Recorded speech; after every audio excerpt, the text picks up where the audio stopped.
بسم اللہ الرحمن الرحیم۔ پیارے دوستو، آج کا مسئلہ بہت اہم اور غور طلب ہے اور ہم میں سے اکثر لوگ نہیں جانتے، جس کا جاننا ہمارے لیے انتہائی ضروری ہے۔ نماز جیسی فرض عبادت میں ایسی کوتاہی کبھی نہ کریں، ورنہ اپنا شمار جہنمی لوگوں میں کر لیں گے۔ ذرا توجہ فرمائیں، وہ کون سے حالات ہیں جب نماز نہیں پڑھنی چاہیے؟ ان حالات میں کبھی بھول کر بھی نماز نہ پڑھنا، کیونکہ یہ بہت بڑا گناہ ہے اور نماز کسی صورت قبول نہیں ہوگی۔ نمبر 1، نیند کے غلبے کے وقت نماز پڑھنا۔ حضرت انس بن مالک رضی اللہ تعالیٰ عنہ سے روایت ہے کہ نبی کریم صلی اللہ علیہ وسلم نے فرمایا، تم میں سے جب کسی کو نماز پڑھتے پڑھتے نیند کا غلبہ ہونے لگے تو اسے چاہیے کہ سو جائے، یہاں تک کہ نیند کا خمار کچھ نکل جائے اور وہ یہ سمجھ سکے کہ میں کیا پڑھ رہا ہوں۔ حضرت عائشہ رضی اللہ تعالیٰ عنہ سے روایت ہے کہ رسول اکرم صلی اللہ علیہ وآلہ وسلم نے فرمایا، جب تم میں سے کسی کو نماز میں نیند آنے لگے تو اسے چاہیے کہ اپنے بستر پر جا کر سوئے جائے، کیونکہ اس حالت میں اسے پتہ ہی نہیں چلے گا کہ وہ اپنے بارے میں دعا کر رہا ہے یا بد دعا کر رہا ہے۔ شارحین حدیث نے اس حدیث کو صلاۃ اللیل پر محمول کیا ہے۔ چونکہ رات کے وقت نیند کا غلبہ ہوتا ہے، اس لیے صلاۃ اللیل کی ادائیگی کے لیے اس بات کا خیال رکھنا ضروری ہے کہ نیند کا زائل ہو جائے، اس کے بعد نماز ادا کی جائے، جبکہ بعض حضرات اس حدیث کو عام قرار دیتے ہیں کہ یہ حدیث فرض اور نفل سب کے بارے میں ہے۔ ناظرین، اس صورت میں یہ وضاحت ضروری ہے کہ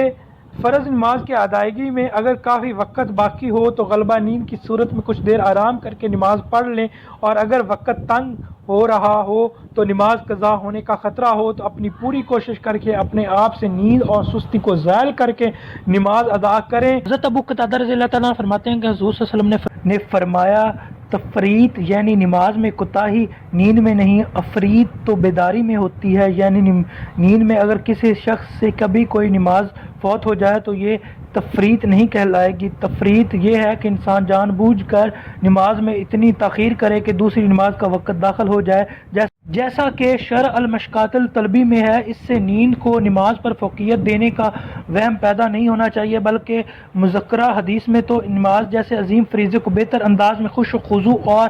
بھرپور توجہ کے ساتھ ادا کرنے کا حکم دیا گیا ہے۔ باقی نمازوں کے لیے جو اوقات مقرر ہیں وہ انہی اوقات مقرر پر ہی نماز ادا کرنی چاہیے۔ حدیث شریف میں ہے، ایسے اللہ تعالیٰ کا سب سے پسندیدہ عمل قرار دیا گیا ہے۔ چنانچہ حضرت عبداللہ بن مسعود رضی اللہ تعالیٰ عنہ فرماتے ہیں، میں نے نبی کریم صلی اللہ علیہ وسلم سے سوال کیا کہ اللہ تعالیٰ کے ہاں سب سے محبوب عمل کیا ہے؟ تو رسول اکرم صلی اللہ علیہ وسلم نے فرمایا، نماز کو اپنے وقت پر ادا کرنا۔ مقررہ وقت کے اندر کسی وقت بھی نماز پڑھی جائے تو نماز ہو جائے گی اور وہ نماز ادا کہلائے گی۔ اس سے تاخیر ہو جائے گی جان بوجھ کر نماز ادا کرنا یا رات کو دیر تک جاگتے رہنا، جس کی وجہ سے نماز فجر کے لیے اٹھنا مشکل ہو اور نماز قضا ہو جائے تو یہ بہت بڑا گناہ ہے، اس سے بچنا چاہیے۔ کبھی کبھار اگر انسان پر نیند کا غلبہ ہو جائے یا بابا جناسیان کے نماز رہ جائے تو بعد میں نماز پڑھ لینی چاہیے۔ حدیث شریف میں ہے کہ حضرت ابو ہریرہ رضی اللہ تعالیٰ عنہ سے روایت ہے کہ نبی کریم صلی اللہ علیہ وسلم نے ارشاد فرمایا،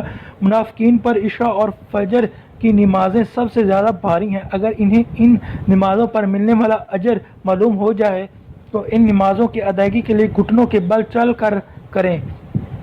اور میرا دل چاہتا ہے کہ میں نماز حکم کروں اور نماز کھڑی ہو جائے اور پھر میں کسی کو جماعت کرنے کا حکم دے دوں اور خود کچھ ایسے لوگوں کو ساتھ لے کر جن کے پاس لکڑیوں کی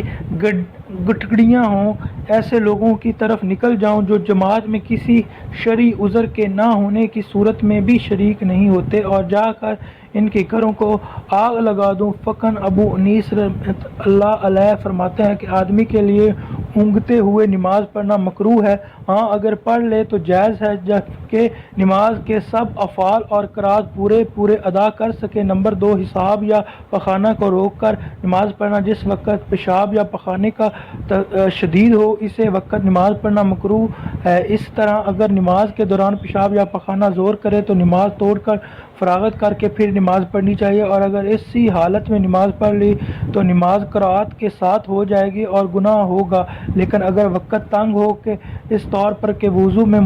مشغول ہوگا تو نماز کا وقت ختم ہو جائے گا تو پہلے نماز پڑھ لیں، اس لیے کہ نماز قضا کرنے کا گناہ زیادہ سخت بنسبت کراہت کے ساتھ نماز پڑھنے کی صورت میں ہے۔ چنانچہ وقت تنگ ہونے کا عذر نہیں ہے، اس لیے پہلے پیشاب وغیرہ فارغ ہو کر وضو کریں، پھر نماز پڑھیں۔ پیشاب یا پخانہ آنے کی حالت میں نماز پڑھنے کی ممانعت حدیث مبارکہ میں آئی ہے۔ ظاہر حدیث سے نقل کی جاتی ہے کہ حضرت ہاشم بن عروہ اپنے روایت فرماتے ہیں کہ حضرت عبداللہ بن ارقم رضی اللہ تعالیٰ عنہ لوگوں کی امامت کرایا کرتے تھے۔ ایک دن جماعت کا وقت ہو گیا تو آپ قضائے حاجت کے لیے چلے گئے، پھر واپس آئے تو فرمایا کہ حضور صلی اللہ علیہ وسلم نے فرماتے ہوئے سنا کہ جب تم میں سے کسی کو پخانہ لگا ہو تو نماز پڑھنے سے پہلے اس سے فارغ ہو۔ حضرت صوبار رضی اللہ تعالیٰ عنہ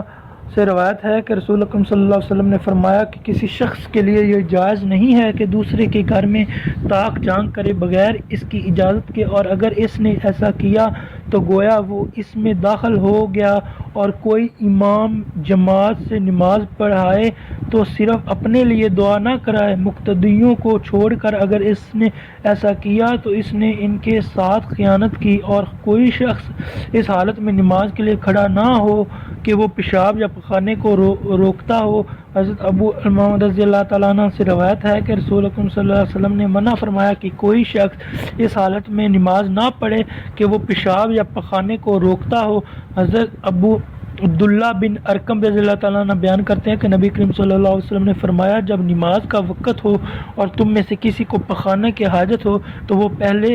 رفع حاجت کر لے۔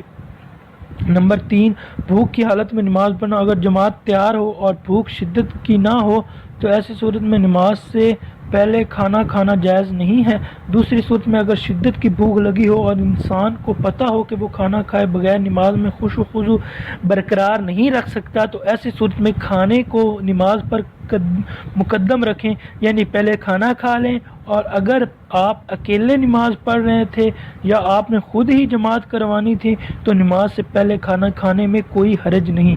اگر جماعت کے ساتھ پڑھنی تھی اور بھوک میں معمولی تھی